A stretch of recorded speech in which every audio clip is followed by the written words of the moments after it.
তোমার performance record করতেছে, বুঝছো? আবার এতে তোমার পোলাপান যদি হয় কান্ডার মধ্যে থাপ্পড় দিয়া তারপরে দেখাম যে দেওয়া দেওয়া তোমার বাপে কত বয়সে কাজ শুরু করছে। যদি মেন্টালিটি এরকমই থাকে তাহলে পোলাপান আবার মেকানিকই হইব।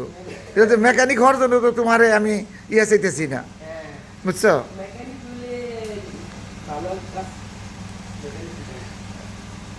আমি তো চাইতেছি বড় কিছু, আশা করতেছি বড় কিছু। হ্যাঁ,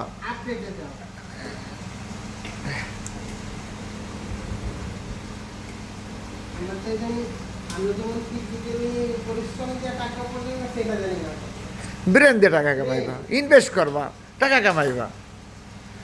আমরা কিন্তু যত আমি শ্রম দিতাম তত পয়সা আসবে। আমি যখন সত্যিটা থাকবো তখন আর পয়সা কামাই